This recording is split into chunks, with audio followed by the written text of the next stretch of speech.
Why is it difficult to forgive? Why is it difficult to receive the gift of Christmas, which is peace?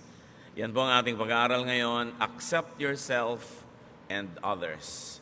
At kung ano ang kinalaman nito sa ating kapayapaan, because this is the way of Jesus.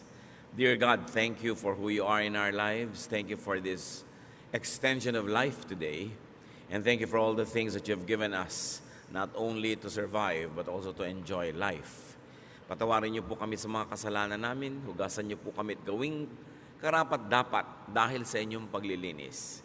Maging karapat-dapat kaming lumapit sa iyong harapan at mangahas humingi ng pagpapala. Wala kaming patago sa iyo, O Diyos. Tangi ang pag-ibig niyo ang aming pinangahawakan at ang mga pangako niyo na kami inyong bibigyan ng mga kailangan namin sa buhay. We hold on to your promises, O God, and we ask you to bless us right now. May your words be our medicine, our food, our light, our guidance, our inspiration. Enable us to see you, to hear you. Teach us to obey.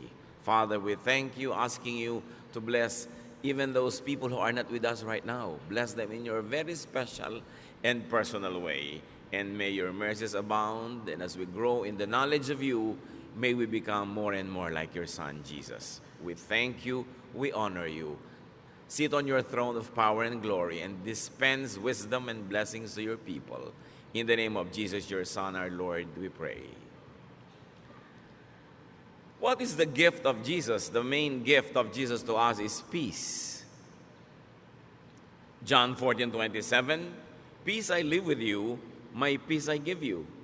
I do not give to you as the world gives. Do not let your hearts be troubled, and do not be afraid. Ang centerpiece po ng mga katuruan ng Panginoong Jesus tungkol sa kapayapaan. If you're going to analyze a major theme of the Lord's messages, it's about peace. Kaya siya nagpagaling ng mga may sakit, kaya siya nagpalaya sa mga masasamang espiritu, kaya siya nagtuturo ng lahat ng magagandang asal ay para sa ating kapayapaan. He wants us to have a heart that is untroubled, unafraid, unruffled. But how can this happen?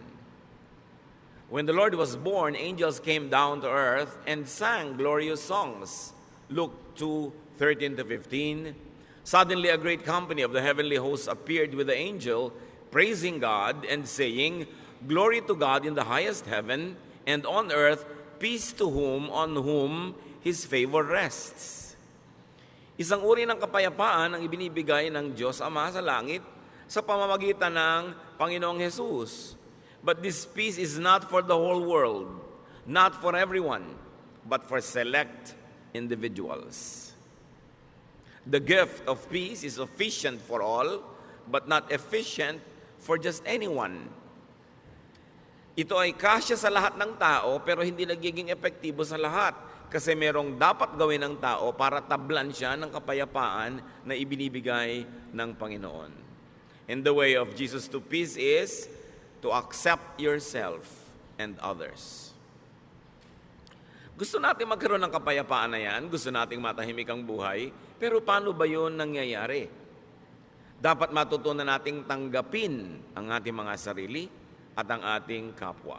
First, discover your wholeness and that of others. Isang malaking kasinungalingan, kulang ka, mali-mali ka, giba-giba ka, sira-sira ka. It's a lie when people are raised up to think that they are missing so many things in themselves, that they are damaged, and that they are nothing but a wreck. Genesis 1:27, so God created humans to be like Himself.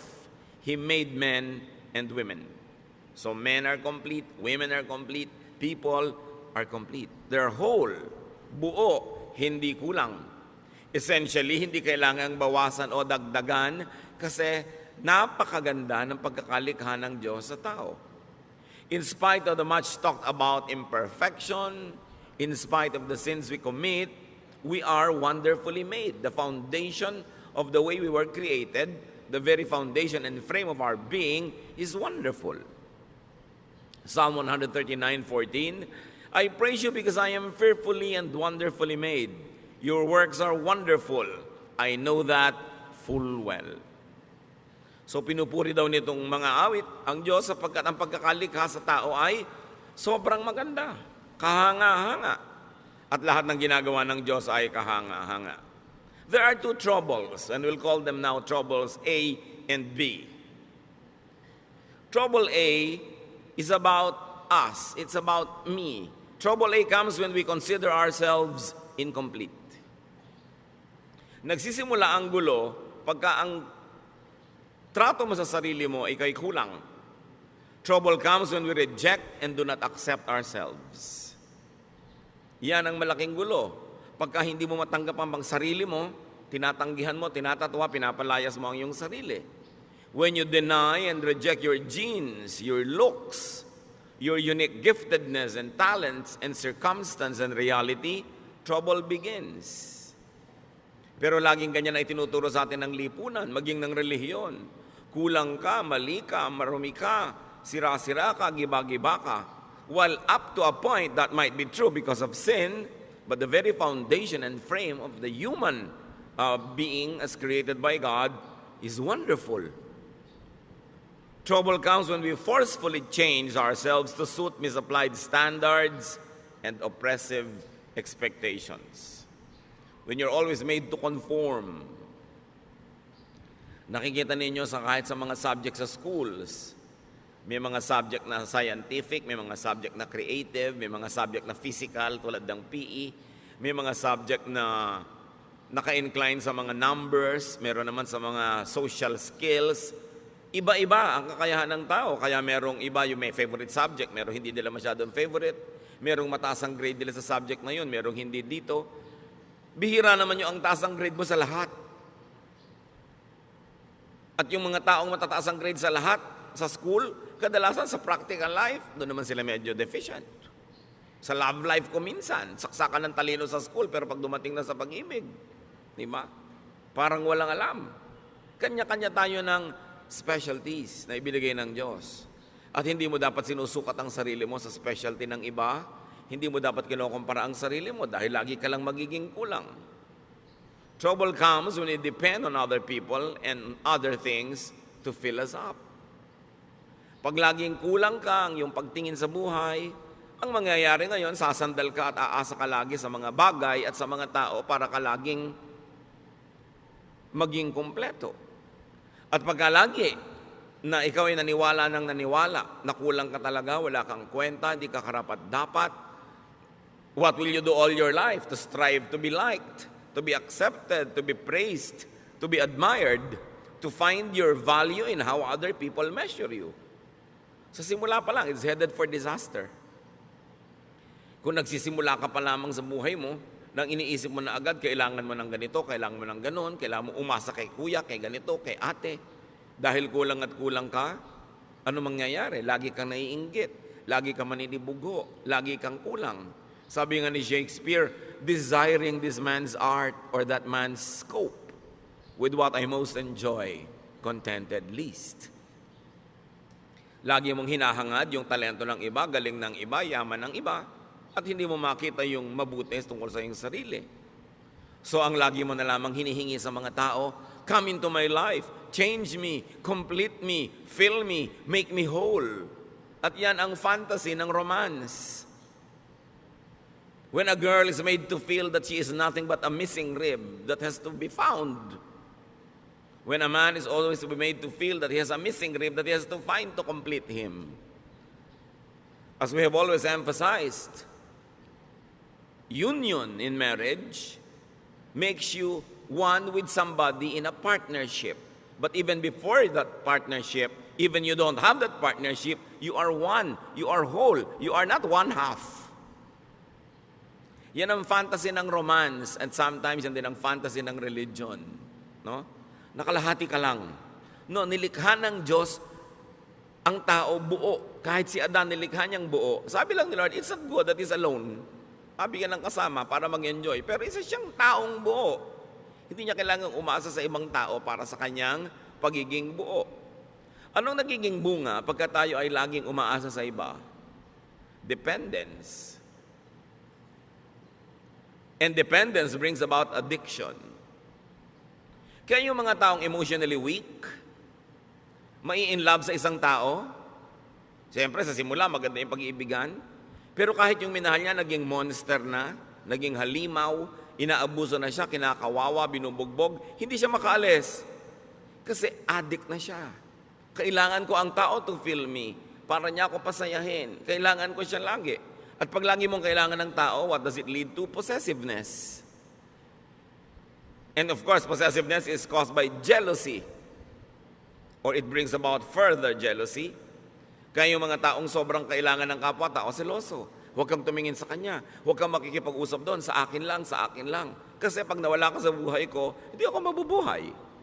Isang malaking kasinungalingan. Pinanganak nga, wala yung taong yan eh. At kung yung kinahuhumalingan mo ngayon, na-meet mo nung 18 ka o 24, anong ginawa mo bago mo siya na-meet? Hindi ka buhay? Buhay ka nun. Mabubuhay ka before a romance, without a romance, or after a romance. Huwag kayo masyadong nagpapaulol sa mga fantasy ng mga Valentine's cards. No? Kaya ka nagiging dependent sa tao. And when you're always jealous, you become fearful. And because this person, no matter what he does or she does, cannot really give you what you want, because what you want does not exist. It's a fantasy. You will always have frustration. Kaya ang saya-saya nitong bride, blushing bride, marching down the aisle para ikasal. After 3 months, nagngangal-ngal na. Hindi niya maibigay sa akin ang aking pangangailangan. Yun, ang tingin mo sa tao mo, taga-fill sa iyong pangangailangan. Di ba? Magngangal-ngal ka sa harap ng lahat. Dahil hindi na-fill ang iyong expectation. It leads to a fruitless and endless search. And it leads to a symbolic hell or evil spirits in your life. Trouble B is about the other person. Remember yung trouble A, kulang ako, punuin mo ako, kailangan kita. Trouble B naman comes when we consider others, especially people close to us, as incomplete and substandard. Daddy, kulang ka. Husband, kulang ka. Kailangang punuin kita. Wala kang utak. Ako ang may utak. Ilalagay ko yung isip ko sa loob ng utak mo. Diba? Wala kang diskarte. Ako meron. Hindi ka marunong. Ako meron. Ito ang lagi natin ginagawa sa mga partner. Ginagawa ng parents sa mga anak. Anak, hindi mo alam kung anong bagay sa'yo. Huwag kang mag-aral niyang arts. Walang pera dyan. Pity. No? Yung marunong pa yung magulang doon sa anak kung ano yung gusto ng anak. No? Lagi natin sabing, akong nakakalam niyan, hindi ikaw.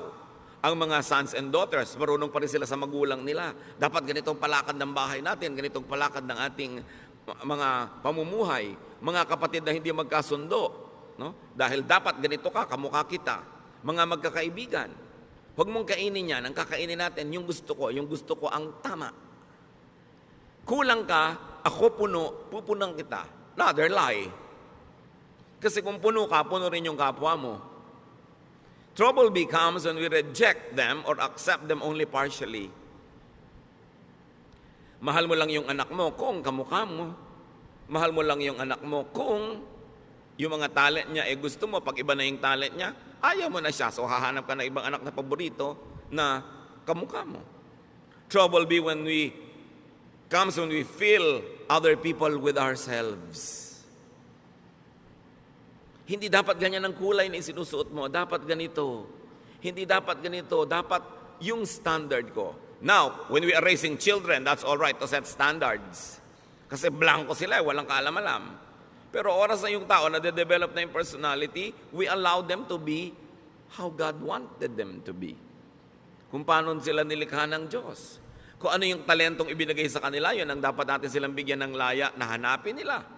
Yung kanilang buhay doon sa talento, sa hilig, sa galing na ibinigay sa kanila ng Diyos. Trouble becomes when we force them to change to suit our taste. And all of this, major issues happen between husband and wife. Ang pag-aasawa ay isang walang patakarang pagtanggap. Hindi siya isang reformatory institution na iibahin kita. Babaguhin ka ng aking pag-ibig. Sa teleserye lang yon, walang nagbabago. So kung hindi mo gusto yung buong-buong tao, wag mong pakasalan, inaasahan mong mababago mo. Ngayon kung nagbago siya dahil siya ay naging sumusunod rin sa Diyos, nagkusa, bonus. Pero hindi mo kayang baguhin ang isang tao. Yung let me change you, let me fill you, let me refit you to fit my fantasy. You know what's wrong with that? There will be domination. Dodominahin mo ang iyong kapwa. Because for you naman na egg, there should be conquest. Therefore, there will be colonization. You colonize the other person's brain with your thoughts. Gusto mo mag-isip siya tulad mo. Gusto mo thoughtful siya sa ganitong bagay. Hindi niya kakalimutan ng ganitong bagay. Hindi siya maalalahanin. Although it's not an excuse, pero generally speaking, di ba, mas mahilig yung mga babaeng makaalala ng mga anniversary, mga birthday, pati sa iksi na mga relasyon ngayon, monthsary na lang eh. Kasi baka hindi na makaabot ng anniversary na isang taon. Weeksary, no? Baka mamaya may hoursary pa. So, mas particular talaga yung mga babaeng maalalahanin. Lagi na lang gusto maalala niya ni husband. Although, mag-effort naman yung mga husband maalala. Pero dapat mong tanggapin na iba ako, iba siya. Maalalahanin ako siya, hindi. Pero may iba siyang katangian. Pag gusto mong baguhin ang kapwa mo para maging kamukha mo, kamutin lahat ng kati mo sa buhay kung saan siya makati, di ba gagamitin mo lang siya, hindi mo siya tinatanggap bilang tao. And this is the problem in marriage. Because the moment you try to dominate another person, natural instincts will surface. There will be resistance, rejection. There will even be subversion. Laging gustong-gusto mo, ganito siyang oras umuwi. Laging ginagabihan, talaga lang to subvert you para hindi ka makapanaig. Idine-defend kasi nung tao yung kanyang sariling pagkatao. There will be defense. And sometimes there will even be offense. Therefore, warfare. Hell again, evil spirits plaguing your life. What is the way of Jesus to peace? Accept yourself. Great peace follows when we accept ourselves.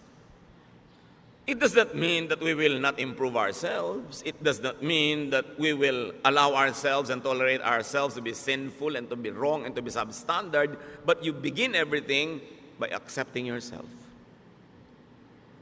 We become more comfortable with ourselves in relation to others. Kasi buo ako, buo siya. Dapat ganun yung dynamics ng relasyon. Hindi yung kulang ako, punuin mo ko. Or kulang ka, pupunuin kita. No, pareho kayong puno.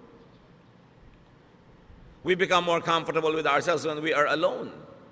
Isa yan talaga sa mga pinakamalulubhang sakit ng maraming Pilipino. Hindi kaya mag-isa. Hindi makakain mag-isa, hindi makalakad mag-isa, hindi maka-enjoy mag-isa. We dread aloneness. And we become like clinging vines. And when you become like a clinging vine, you will choke people around you. Yung lagi kailangan nandito ka, nandito ka, nandito ka. Paano ka mga tao active, may mga gagawin, may mga hinahabol na mga pangarap, kailangan lagi silang nakapaligid sa'yo para magkaroon ka ng kahulugan. Kailangan maging komportable ka sa sarili mo kahit ka mag-isa. There are times when may mga kasama ka, enjoy, but you must also enjoy aloneness. Kasi kung talagang gusto ng Lord na lagi kang may kasama, dapat nilikha kang may mga kakambal, yung kabit-kabit kayo. Yung hindi kayo nagkakahiwa-hiwalay. Di ba pag may pinapanganak pang ang kambal, ino-operahan pa natin para magkahiwalay? Dahil mahirap yung may kakambal. Ngayon, kung may kakambal ka emotionally, hindi ka na inom ng masarap na inumin kung hindi mo kasalo sa iisang straw ang kung sino man. Di ba, miserable ka nun. At gagawin mo rin yung taong miserable dahil lagi mo siyang hahanapin, nandiyan ka, kasi iinom na ako. Kailangan matuto rin tayo ng healthful aloneness. But when you cannot accept your own self to be your own companion, how can you be a companion to others? Kailangan yun ang sanayin natin. Walang mga tao ngayon, I will enjoy this alone. Kasi yung paghahanap ng kasama ko minsan ng malaking kapahamakan, kahit sino na lang tuloy na pwedeng sumama, isasama, para huwag lang mag-isa. Self-acceptance is the foundation of self-love and self-appreciation. Hindi yan masama. Anong sabi ng Panginoong Hesus sa Mark 12:31? Love others as much as you love yourself. No other commandment is more important than this. So we are not being forbidden to love ourselves, but we are only being reminded, yes, love yourself, but in the same way, love others also. Huwag yung love yourself lang and forget others. At hindi naman love others only and forget yourself. Pareho yun na mali. Irespeto mo ang kapwa mo, irespeto mo rin ang sarili mo. Hindi naman yung binabastos ka na, ang respeto mo pa. Hindi ka na nire-respect. Mahal mo ang sarili mo tulad ng pagmamahal mo sa iba. Why? Because you cannot give what you do not have. How can you understand others when you don't understand yourself? How can you be kind to others when you're not kind to yourself? How can you love others when you don't love yourself? Self-acceptance is the foundation of self-tolerance. At mahirap to be intolerant to your own self. May mga tao, lactose intolerant. Hindi sila pwedeng uminom ng gatas. Kung intolerant ka sa sarili mo, yung sarili mo hindi mo matanggap, hindi ka pwedeng mapag-isa, ano mangyayari? And self-acceptance is the foundation of genuine self-forgiveness. Many people cannot forgive others because they also never forgive themselves. So, pinahihirapan nila ang sarili nila, pinahihirapan din nila ang kanilang kapwa. Self-acceptance is the foundation of healthy autonomy. Ang tao dapat masarap na may kasama, masarap na kasama, pero pwede ring walang kasama. Kasi kasama mo ang Diyos. Kahit kailan hindi ka pwede mag-isa. Kasi tinitirhan ka ng Espiritu ng Diyos. Kumisan nga, lagi ka may kasama, hindi ka na tuloy magkaroon ng oras sa makipagsarilinan sa iyo ang Diyos dahil laging may abala. Laging may iba. We should learn healthy autonomy. When we accept ourselves, when we realize our wholeness, we do not excessively depend on and attach to people and things. We socialize, we enter relationships for additional enjoyment, for mutual upliftment, not for dependence. Dapat papasok ka sa relasyon, makikipagnobyo ka, mag-aasawa ka, makikipagkaibigan ka, hindi para ka may sandalan at hindi rin para meron kang buhatin. Pareho kayong nakatayong mag-isa, nabubuhay, gumagawa ng paraan, naghahanap buhay, nag-aaliw sa sarili, nagpapasaya sa sarili, nagpo-produce sa mga bagay. Tapos, you share for enjoyment. You share for additional happiness and additional joy and pleasure. Pero hindi ka nakikipagrelasyon para ka sumandal o sandalan. Nagtutulungan kasi pampadagdag sa buhay. You are a whole wonderful. You are an individual, an autonomous unit. Kita ninyo, bakit sabi nila marami daw ng mga Pilipino nag-i-enjoy ng close family ties? Bakit daw ang mga communities natin close ang ating mga relationship? Poverty forces us to be close. Siyempre, kailangan mo makisama sa kapitbahay mo dahil pagka nanganganak yung asawa mo sa madaling araw, makikisakay ka sa tricycle ni Mang Tomas. So pagka naglilinis si Mang Tomas, tutulungan mo siya. Ang ganda ng samahan nyo. Pero subukan mo lahat kayo, may kanya-kanyang tricycle. Gano'n ka pa rin kaya ka nice?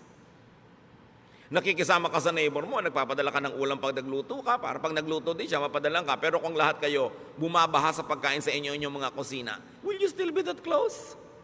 Close sa mga magkakamag-anak, magmano ka sa tiya, mangupo ka. Kasi makikitira ka sa kanya pag nag-aral ka ng college. Pero kung may kanya-kanya kayong bahay, ganun pa rin kaya ka nice? Dapat ganun pa rin nice or better. Doon mo lang malalaman na nice ka talaga. Kasi nice ka hindi dahil lang umaasa ka o sasandal o may kailangan ka sa kanya. Kaya tingnan nyo ang nangyayari sa mga komunidad na yumayaman at umuunlad, nababawasan yung pakikipagkapit-bahayan, which is negative. Dapat hindi ganun. Kaya si Aling Junicia ayaw tumira sa Forbes Park. Ang tataas daw ng mga pader, wala daw kapitbahay. Siyempre kasi hindi mo naman kailangan ng neighbor mo. May kotse ka, kung may pangangailangan ka, may sarili kang gym, may sarili kang ganito, may mga katulong ka. You don't need to be nice to your neighbors. But poverty requires you to be nice. Poverty makes people stick to each other. Now, translate that to emotional poverty. When you're emotionally poor, you always want people around, you will cling because you need and you want help. Kaya dapat mapayaman mo yung sarili mo emotionally to the point na, I don't need you to live, but I want you to be around because I have a lot of love to give to you and because you are nice and I enjoy your presence. Pero hindi dahil hindi ko po maiwan ang asawa ko kasi wala po akong hanap buhay. So kung meron ka pala, iniwan mo na matagal na, no? So hindi ka lang nandyan dahil love mo siya kasi nakasandal ka. So ina-advise ko nga kahit sa mga babae, magnegosyo kayo, maghanap buhay kayo, para kung talagang hindi nyo matiis, binubusan kayo ng kumukulong tubig, pinapakuan kayo sa inyong bungo, ginagapos kayo sa langgaman, malayasan nyo. Hindi ako makalayas dahil wala akong kakainin, wala akong gagasin. So hindi mo lang kananya dahil mahal mo kasi dependent ka. At kung economically dapat autonomous ang tao, dapat autonomous ka rin emotionally. Hindi ibig sabihin, magpapader ka na, hihiwalay ka na dahil hindi mo na kailangan. Pero pagka hindi mo kailangan yung neighbor mo, tas hindi ka pa rin nagpader, nakikipagmabutihan ka pa rin, ibig sabihin, genuine. Yung pakikipagmabutihan mo, walang ulterior motive. Kaya sobra ang pakikisama system natin sa Pilipinas kasi umaasa tayo sa kapwa. Kaya tingnan nyo yung mga financially independent, hindi na masyadong nakikisama. Kasi hindi ka na nila kailangan. Pero hindi yun ang dapat mangyari. Hindi kita kailangan, pero nakikisama pa rin ako sa iyo kasi nice ako talaga at nice ka rin naman at mas masarap yung buhay na magkakasama tayo. Yun yung si Adan it's not good to be alone. Pero pwedeng alone. In other words, people are additions to our happiness, not a wall to lean on. Kung yung titingnan yung mga asawa, kamag-anak na naandyan lang kasi dapat kong asahan. Strive to be autonomous. At saka yung mga asawang babae na walang ka-income pero tumanda na kayo, nagka-losyang-losyang sa pagtatrabaho sa bahay, ang totoo niyan, dapat binibigyan kayo ng allowance ng asawa nyo na inyo talaga. Di ba? May allowance sa mga bata, but ang wife walang allowance. Ang ibinibigyan mo, pamalengke. That's for all. Yung siya, paano? Di ba? Tapos birthday niya, reregaluhan mo pa ng magandang kaldero. Para maipagluto ka na naman niya ng masarap, bibigyan mo ng kalan, ng refrigerator. Ang wife, pag nireregaluhan, yung pangkanya, hindi yung panglahat. Kasi regalo mo rin sa sarili mo yun kung kalan. Diba? Kailangan yung pangkanya. At kung sasabihin, ako naghahanap buhay, subukan yung mga wives, huwag kayong gumawa sa bahay. Kung may isuot yung mga asawa nyo pagpasok sa opisina, kumedat ng pagkain, siya ang magbayad ng mga Meralco, pumila sa mga bayarin na tubig, subukan nyo. Kaya dapat yung mga wives may sariling allowance yan. Para hindi naman kung bigla gusto kayong layasan, walang pamasahe. Gusto magpakamatay, hindi makabili ng lason. Kasi talagang walang kapera-pera. You should strive to be autonomous. So that you say, husband, I stay because I like, not because I need you. Not because I depend on you. It's a distorted kind of relationship. So poverty reduces people. Emotional poverty also reduces people.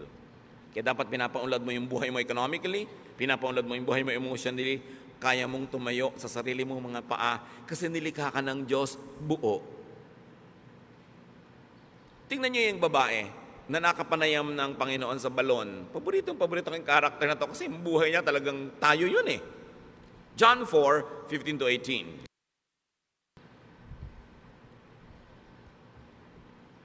Matapos makausap ng Panginoon ng babaeng ito, sinabi ni Lord, alam mo, kung hihingi ka lang sa akin ng living water, bibigay ko sa iyo, hindi ka na mauuhaw pa. The woman said to him, Sir, give me this living water so that I won't get thirsty and have to keep coming here to draw water.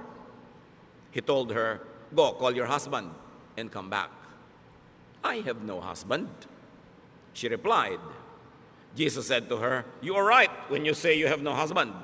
The fact is, you have had 5 husbands, and the man you now have is not your husband. What you have said is quite true. Bakit inungkat ng Panginoon yung tungkol dito sa mga lalaki sa buhay ng babaeng ito? Kasi sabi ng babae, bigyan niyo po ako ng living water. Yung hindi na ako mauuhaw uli. I want this living water so I won't have to be thirsty again. So the Lord had to tell her what she did not need. The point Jesus was making, the woman had been deceived into believing that she was incomplete and that she needed men to complete her. Sabi niya, gusto mo maging complete? Tanggalin muna natin yung mga abala sa utak mo. Tawagin mo yung asawa mo. Wala po ako asawa. Tama ka. Kasi yung 5 lalaki nagdaan sa buhay mo, hindi mo mga asawa. At yung lalaki ngayong nasa buhay mo, hindi mo rin asawa. Bakit ang dami mong lalaki sa buhay? Kasi akala mo, hindi ka mabubuhay nang walang lalaki. Kaya nakaka-anim ka na. 30 years from now, siguro magiging 4 na po na yan. Hanggang kaya siguro ng naturalesa mo, dadami pa yan ng dadami hanggang magkalasog-lasog ka na. Tapos mamamatay ka na lang, hindi mo pa nakita yung hinahanap mo. Kasi akala mo, makikita mo sa romance.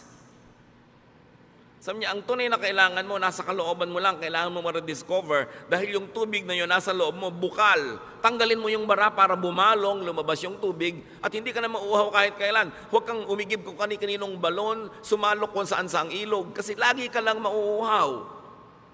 Because you think that you need people to fill you, it leads to addiction. And it becomes hell. Iba-iba lang tayo ng mga addiction. Yung iba ang addiction nila, bag. Umaapaw na yung bahay nila, wala ka na matulugan sa dami ng bag ni Mrs. No? Hindi na sila makapamili ng masarap na pagkain dahil puro bag. Kung pwede lang sanang isigang, iihaw, ilagay ang mga bag na yan. Busog pati kapitbahay. Iba-iba lang. Si Mr. naman, kung minsan ang addiction, kung barel o belt o pomada, no? Kung ano man yun. Kanya-kanya tayo ng mga addiction. There's a sense of incompleteness. An addiction to things and to props and to money. Luke 12:15, then he said to them, watch out. Be on your guard against all kinds of greed. Life does not consist in an abundance of possessions.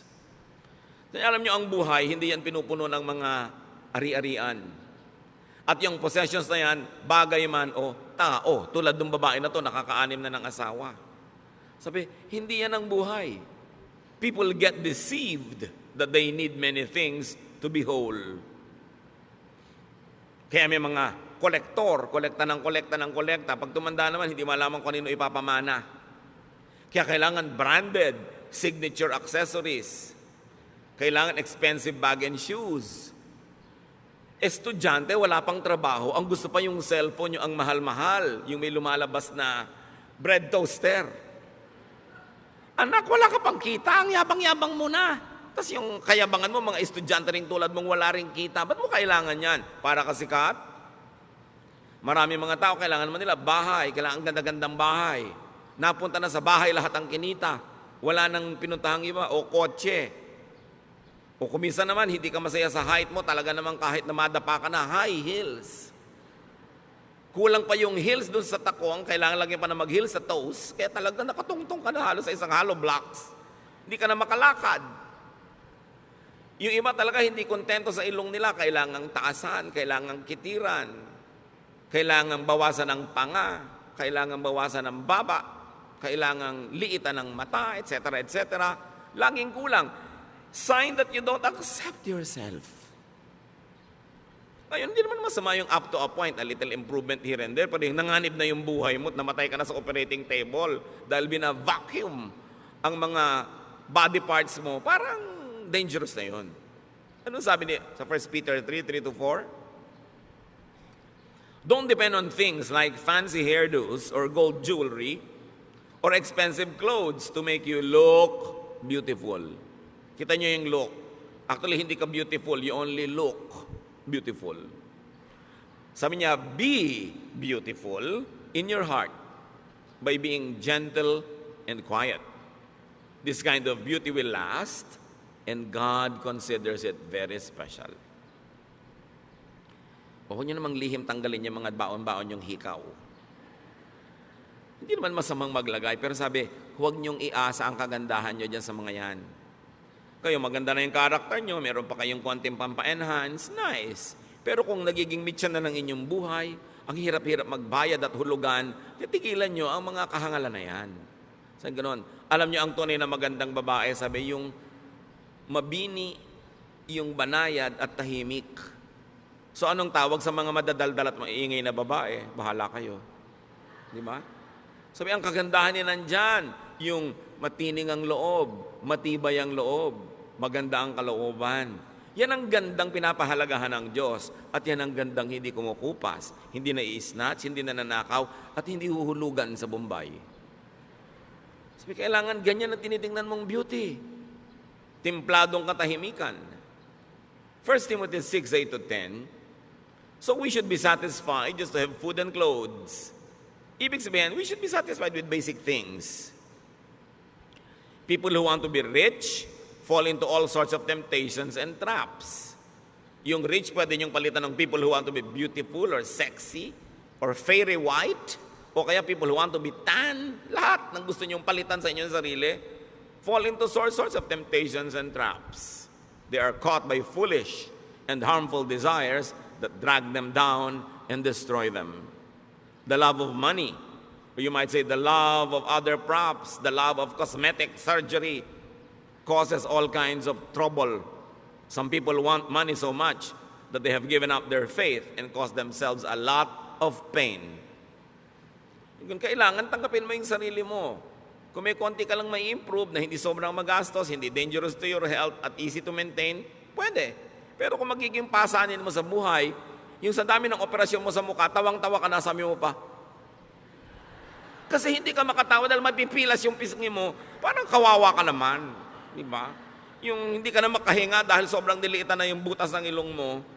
Dati isang hinga mo lang, kahit 1 week na oxygen, nasa lungs mo na. Ngayon, hirap na hirap kang suminghap. Para ka ng bisugo na tinanggal sa tubig. Ang hirap naman nun. Diba? So dapat yung easy to maintain. Huwag yung kung ano pinaglalalagay mo sa loob ng katawan mo, tapos pagka lumilindo, lumilipat-lipat kung saan-saan, nakakaiba-iba korte ng katawan mo. Tapos, wala namang maawa sa'yo. Ang totoo, halos walang maawa, although kawawa. Kasi alam nyo yung iba kung di naawa, inggit. Kasi naglagay ka, nadaig mo sila kahit sandali lang, kaya ikikriticize ka. Kung gumanda ka naman bigla na gano'n, pag-uusapan ka, hindi naman ganyan ang itsura niya. Tingnan mo yung litrato niya noong high school. Yung, ilalagay pa sa Facebook, yung litrato mo talaga noong high school. Bistong-bisto ka na parang airport tarmac talaga yung ilong mo noon. So, maawa sa sarili. You know? Do not make and do not allow people to think that they are incomplete and that they need you to be whole. So una, huwag mong papaniwalain ang sarili mo na kulang at kailangan mong iba para to be whole. Yung iba sobrang pinapamiserable na yung mga unmarried people, akala nila ang complete lang yung married. Paano yung unmarried? Kabiyak? Kaputol? Kaya yung kabiyak, dinedefine natin yung sa kasal, kabiyak ng partnership. Hindi siya isang kabiyak na tao. Buong tao siya, may asawa siya o wala. Pero sumasali siya sa isang partnership kung saan siya nagiging kabiyak ng partnership na yon, which is God glorifying and which to most people is suited and nice. But not for all. So pagka pinressure nyo ang inyong sarili, mga kapatid, na laging punuin kayong sarili nyo dahil sa sinasabi ng mundo, sinasabi ng advertising, sinasabi ng mga kung sino-sino, this will pressure and tire you.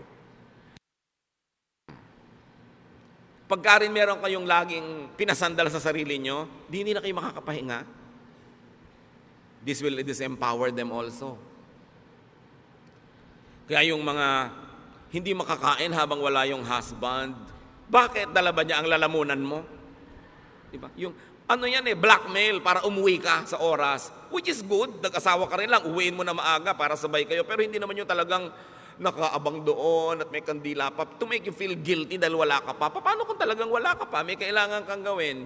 Minsan yan mga blackmail na lang no? Minsan, ang sarap siyempre nung family, kumakain lagi sabay-sabay, very ideal, parang sine. Pero sa tunay na buhay, siyempre may nata-traffic, may nag-overtime, merong may kailangan gawin, it can be very oppressive pag laging gusto nyo yung mga ganun seremonya. Masarap yun paminsan-minsan at pag natural at likas, pero pag pilit na, it becomes oppressive. Pag laging ganun ang pamamalakad mo sa iyong pamilya, anong gusto ng mga anak mo lahat? Makawala, mag-asawa ng maaga, tumakas, para lumaya. Kasi maraming opresyon. So, parents, spouses, do not drill into people's minds that they are incomplete, that they are defective or unfit or ugly or poor. Alam niyo kung sino gumagawa nun? Advertising. Hindi dapat ginagawa yun ng magulang. Kulang ka, kailangan mo itong produkto namin. Kaya mga magulang, ganito lang ang grade mo, ganyan lang ang grade mo. Kung nakikita nyo that they're doing their best, meron sila sigurong ibang kakayanan. Huwag silang paghanapan ng wala sa kanila. So, to have peace, accept others. Romans 15:7, accept one another, just as Christ accepted you. Kung paano ko tinanggap ng Diyos, warts and all, walang patakaran, buong pagtanggap, ganun daw ang gawin mong pagtanggap sa kapwa. But instead of accepting others, we insist on reforming them. It's God's work, not our work. And we reject them when they don't comply with our specifications. Kaya marami mga tao, lumalaki sila emotionally sick because their own parents reject them. They are compared with another sister or a cousin or a classmate or a neighbor, and they feel rejected. And once rejected, people also tend to reject others because they become defensive. Kaya ang dami mga tao emotionally poor. Kaya yung mga nare-reject na ganyan, meron lang isang magpakita ng konting kabaita na regaluhan ng choknat ng 3 araw na sunod-sunod, na in love na. Paano? Uhaw na uhaw sa acceptance. Bakit yung maraming mga anak nahuhumaling sa mga kabarkada? Because they are accepted. Madalas naman kasi yung basis ng acceptance nila, mali, no? Kahit ano na lang, mas baliw ka nga, mas accepted ka, mas sikat ka. That's a wrong kind of acceptance. But nevertheless, what does it tell us? Our kids want to be accepted. Kaya ayaw umuwi. Gabi na, kung pwede na lamang na bukas na umuwi. At pag liwanag, gusto na lumipad at mawala. Maybe they don't feel accepted at home.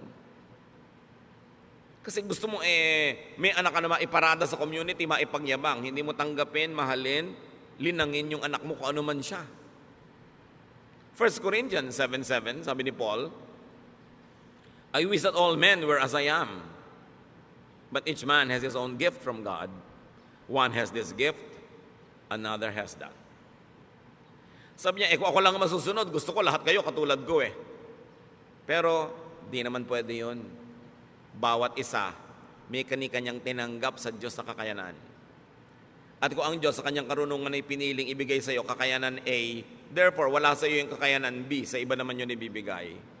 Pero pag hinahanap mo yung B kay A, ang gulo ng mundo. The tendency is for us to want to make all others conform to our mold. Kaya marami mga asawa, iniiwan ng asawa nila kasi hindi nila tinatanggap yung asawa nila kung ano man yung asawa nila. Laging gusto nila maiba. Ganun siya Accept individual and personal differences. At kung hindi ka masaya sa talent ng anak mo, ng asawa mo, ng kapatid mo, accept the other ableness. Lahat ng tao may abilidad, may ability. Kailangan lang tanggapin mo kung ano yung kanya. Huwag mong pilitin na yung anak mong ayaw mag-dentistry ay maging dentist tulad mo. Nagmana siya siguro sa ibang lolo, sa dinami-dami ng lolo at lola sa inyong genetic pool, hindi naman laging sa'yo lang kukuha yan. Romans 14:1, accept him whose faith is weak without passing judgment on disputable matters. Here, sabi, accept religious differences. Accept spiritual differences. Not everybody is as mature as you. Not everybody has the same tendencies to apply a biblical verse the same way as you do. Sabi dito sa Romans 14:1, tanggapin niyo yung pagkakaiba-iba maging sa inyong spiritualidad. Hindi pwedeng uniform. Kasi iba-iba nga ang tao, iba-iba ang fingerprint. Romans 12:10, love each other and honor others more than you do yourself. So, find, accept, celebrate, and honor the true, the good, and the beautiful, so to speak, in every person. Bakit hahanapin mo yung iba, yung wala? I-emphasize mo yung napapangitan ka, may maganda sa kanya. Acceptance of others is the foundation of love, of appreciation, tolerance, and even genuine forgiveness. And here we go to the heart of the matter. Yung iba nagtatanong, bakit po nag-forgive na ako pero may pain pa? Bakit nagpatawad na ako pero may hapdi, may kirot? You have not forgiven. Probably you have only stopped being hostile. You have stopped the war. Probably you went into a ceasefire, but you have not really forgiven. That's why there's still the pain. You are able to truly forgive only when you truly know and understand and accept the person. Yung hindi, sige, pinapatawad na kita, pero sa mo, siguro nasigawan niya ako kasi gutom siya noon. Kasi mataas ang blood sugar niya. Kasi may monthly period siya. O kasi luka-luka siya. Di ba? Kasi may lahi sila noon. Kasi genetically, ganito sila. Nung naintindihan mo siya, doon mo ka ngayon huhugot ng pagpapatawad. Pero pag hindi mo naintindihan at hindi mo tinanggap ang kalagayan niya, ceremonial lang yung patawad mo. It's only a cessation of hostilities. It is only a declaration of a ceasefire. But forgiveness, real forgiveness, has no more anger. Well, you can be cautious. Hindi naman ibig sabihin you forgave, you forgot to be cautious na. You might want to avoid being the victim again because you're cautious, but no ill feelings. Siguro iiwasan mo na maulit o mabigyan siya ng chance sa ulitin yon, pero wala ka ng hapdi kasi naunawa. Kaya maraming magulang, kahit ang tingin ng mga ibang tao sa anak nila kriminal, mahal pa rin nila. Hindi, ang bait-bait ng anak ko. Kasi pinapanganak pa lang yon, pinaglilihi pa lang, tinanggap na talaga nung ina ko yung buong pagkatao ng anak. Kaya pagka halimbawa, ang sungit-sungit ng anak, kasi alam niyo nung bata, nahulog yan sa duyan. Nahulog lang, naging ganyan. Galing sa 7th floor. Okay. So, naintindihan ko yung anak ko. So, intindihin nyo. Kaya hindi halos maubos ang pagpapatawad ng magulang sa anak kasi iniintindi. Kasi tinatanggap. So, kung may papatawarin kayo, huwag lang sabihin, sige, papatawarin na kita, tama na, tigil na. Unawain nyo yung buong dahilan kung ba't niya nagawa yung nagawa niya. At pag naunawa nyo yun, baka maawa pa kayo, mamahalin nyo pa. Ganun ang pagpapatawad ng Diyos. Dahil kilala tayo ng Diyos, alam niya yung genetic makeup natin, alam niya yung emotional and chemical situation ng buhay natin the moment that we run short of God's glory. That's why God understands, God forgives, and God loves. Kaya ang sabi, as God forgives you, you forgive one another. Para hindi yung nagpatawad ka kunwari, pero may dala ka pa rin dito, nakabaon. Pagka nakante, pagka na-provoke, lumalabas uli. Kasi hindi nang unawa. That is why many people forgive yet remain angry. There is no acceptance of the other person. Therefore, no forgiveness. Therefore, no peace. Ang tunay na pagpapatawad nangyayari lang pagka tinanggap mo at doon ka lang nagkakaroon ng tunay na kapayapaan. How does that happen? How to get on the Jesus way of peace through acceptance of self and others. Now, this teaching is not easy to understand or follow. It takes a new mindset to appreciate and obey this. Hindi ka makakapagpatawad, hindi ka makakatanggap ng kapwa hanggang hindi mo iniiba ang korte ng iyong utak. So how do you get God's peace? Through acceptance of yourself and others. Change your mind. It happens in the mind. Change the way you think. Change your principles and lifestyle. Romans 12:2, let God change the way you think. Then you will know how to do everything that is good and pleasing to Him. You want to be able to forgive? Change the way you think about the person. Change the way you think about yourself. Change the way you think about what proper is and what it is not. Change the way you think about your expectations. Accept the person as you would accept yourself. Then you will begin to understand and you will have the power to forgive because it comes from deep understanding.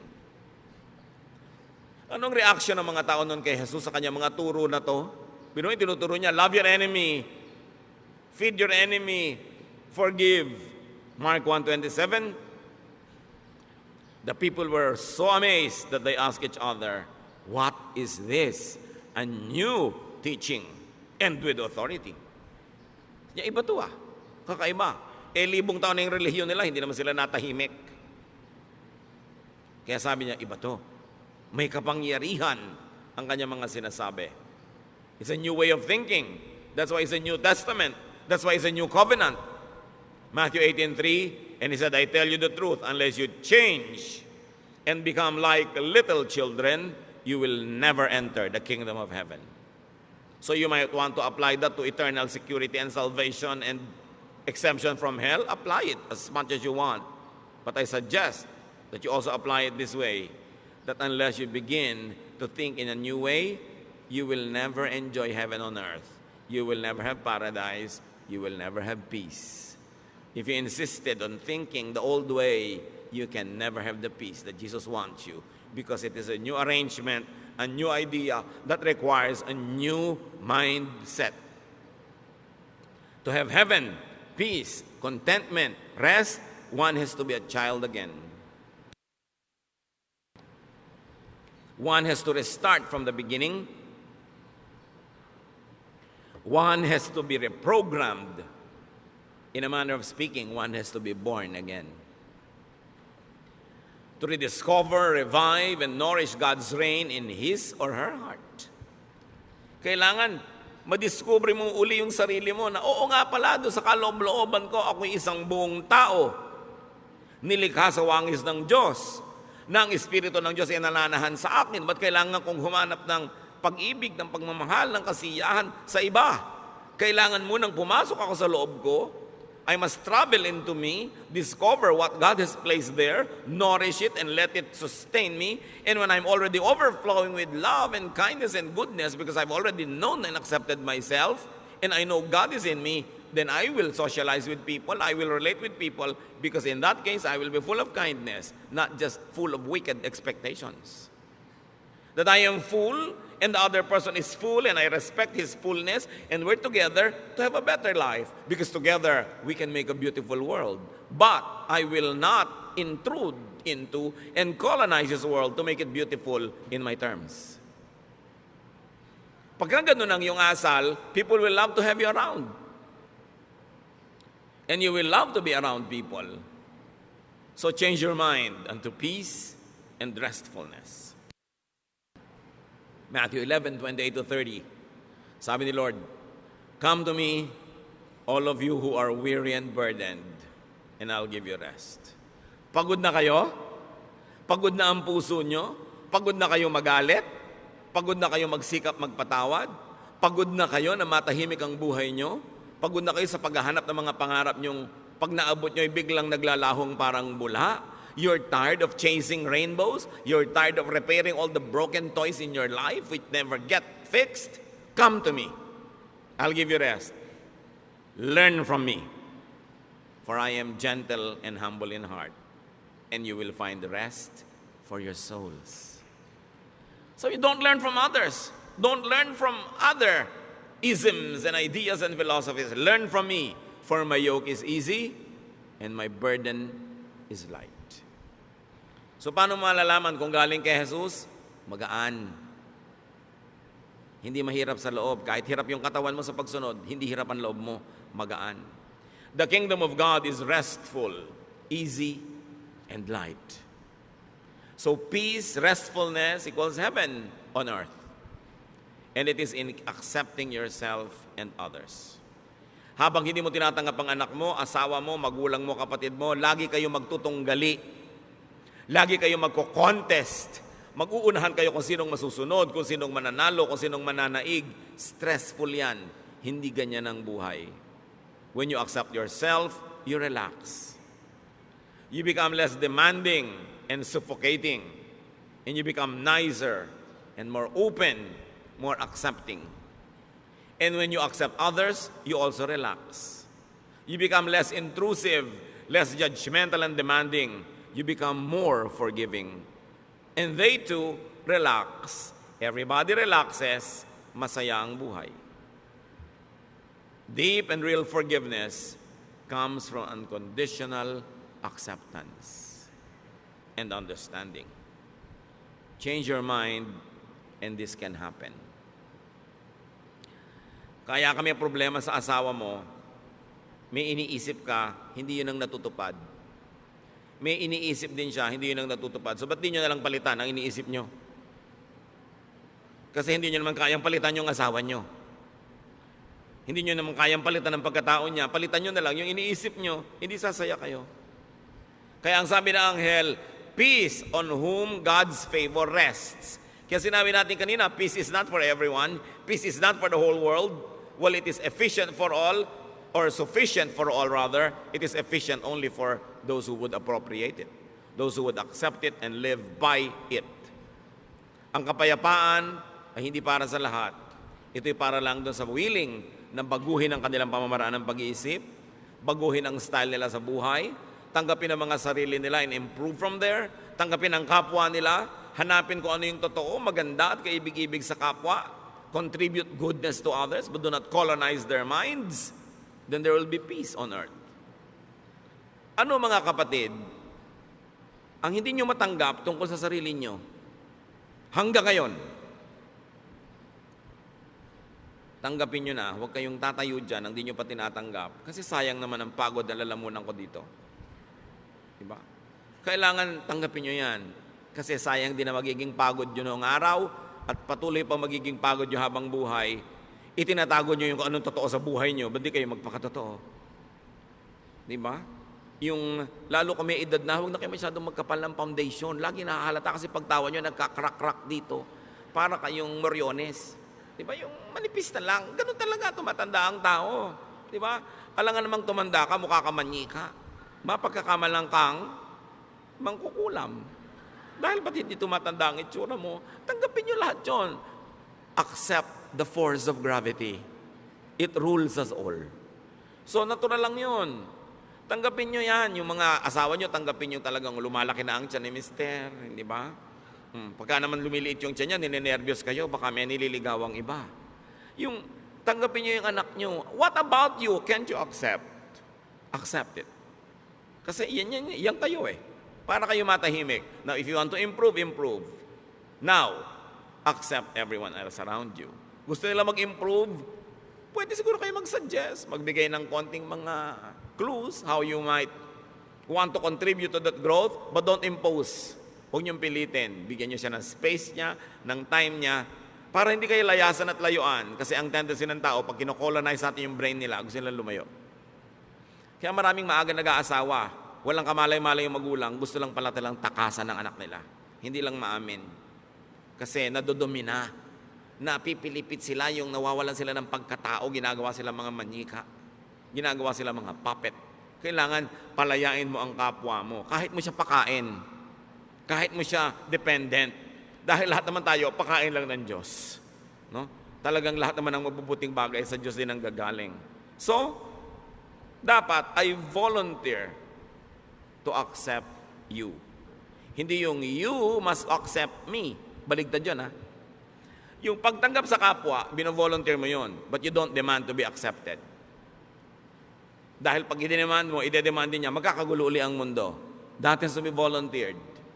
And what is important, tanggapin natin ang mga katotohanan, baguhin yung mga pwedeng mabago, improve nyo, hindi yung pwedeng ma-improve, pero yung talagang nandyan na, live with it and learn to be happy with it. And also with your loved ones. Ama namin sa Diyos, sa langit, aming Diyos. Salamat po dahil tinatanggap nyo kami. Salamat dahil nilikha nyo kami na wonderful. Not to our credit, but to yours. Salamat nyo likha nyo kami, Lord, na great. Because you're a great God and we are in your image. Therefore, there must be greatness in us. Turuan mo kaming mahanap yon, ma-celebrate yon, at tulungan mo rin kaming mahanap yon sa kapwa namin at ma-celebrate din namin yon. Magbulay-bulay tayo mga kapatid sa mga personal application ng ating mga pinag-aralan. At sa ilang sandali, take your time. Pag-isipan, ano nga bang mga dapat ko talagang tanggapin? At yung mga pwede kong baguhin para baguhin, di mabago. Don't demand others to change. Pray for them, inspire them, and they should change on their own as God enables them. Dear Lord, speak to us, enlighten us. Let's be alone with the Lord, some silence, and rise from your seat later on, freed from all of this needless oppression, so that we can enjoy life and we can be enjoyable companions to others.